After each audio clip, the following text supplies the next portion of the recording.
It begins in a moment of supposed trust. A quiet room, the air thick with unspoken words. You decide to let the walls down. You open a door to a chamber deep inside you, a place of doubt, of fear. The place where you are not the hero, but the man fighting the dragon in his own heart. You offer this key, this raw, unedited truth. You call it vulnerability.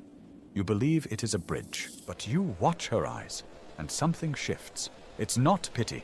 It's not empathy. It's a flicker of something colder, a calculation. The bridge you tried to build becomes a viewing platform, and you are the spectacle.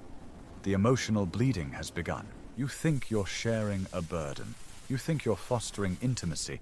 This is your first catastrophic mistake. Because what you perceive as a plea for connection, she may perceive as a confession of weakness.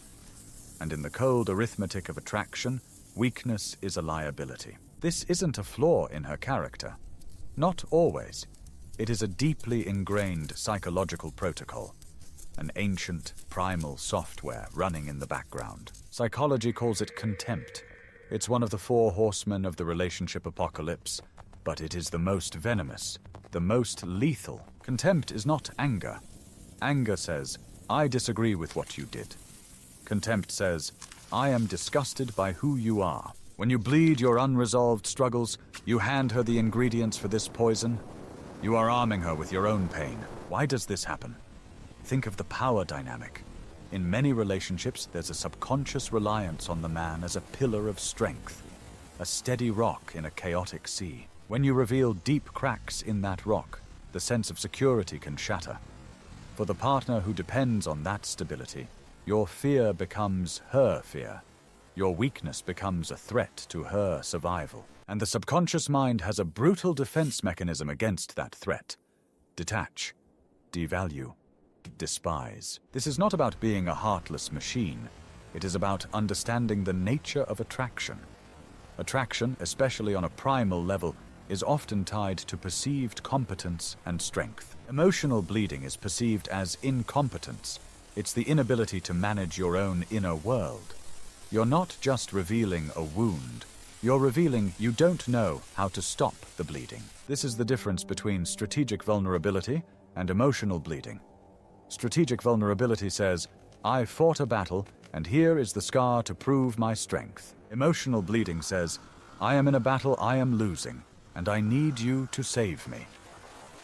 One inspires respect, the other invites contempt. Consider the story of Arthur, an artist, a creator of worlds on canvas, but his own world was crumbling. A creative block had descended like a fog, and financial pressure was a serpent coiling around his chest. He felt like a fraud. One night, with Alara, he let it all out. He didn't just open the door, he flooded the entire house with his fear. He spoke of the terror of the blank canvas, the shame of his mounting debts, the gnawing belief that his talent was a lie. At first, she seemed to listen. She held his hand.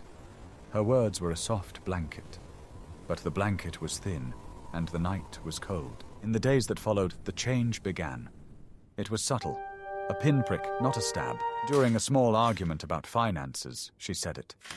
Maybe you should just get a real job for a while. You know, until you feel more stable. The words were coated in care, but the core was contempt. His art wasn't a noble struggle anymore. It was a symptom of his instability. Another time, when he was excited about a new idea, she smiled a thin smile. Are you sure you can handle a project that big? Remember how worried you were. She was using his own confession as a leash, a way to pull him back, to keep him small. His vulnerability had become her weapon. The respect was gone. The attraction had curdled. In its place was this polite, soul-crushing disdain. This is the unveiling, the terrible truth. Your struggle is a sacred fire. You do not let just anyone get close enough to warm their hands by it. Most will only try to extinguish it. Your pain is not a performance for an audience of one. It is the raw material from which you forge your own strength. The forge is a private, violent, and holy place. To expose the process is to invite judgment on a work that is not yet finished. You are showing them the bloody, messy creation and asking them to see the masterpiece. They cannot see it. They only see the blood. They only see the mess. They mistake the process of becoming strong for the state of being weak. So what is the answer? To never feel? To build walls of ice around your heart? No. That is the coward's path. The answer is discernment.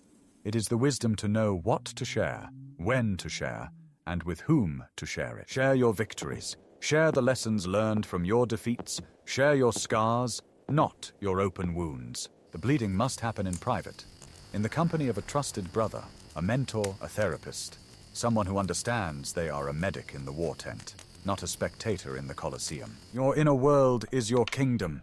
You do not give tours of your war room during a siege, so guard your struggle, not out of shame, but out of reverence for your own journey. It is yours alone. Let them see the steel that has been tempered. Let them see the castle that has been built. But do not show them the fire, the sweat, and the tears it took. For some will not see the beauty in the process. They will only see an opportunity to watch you burn.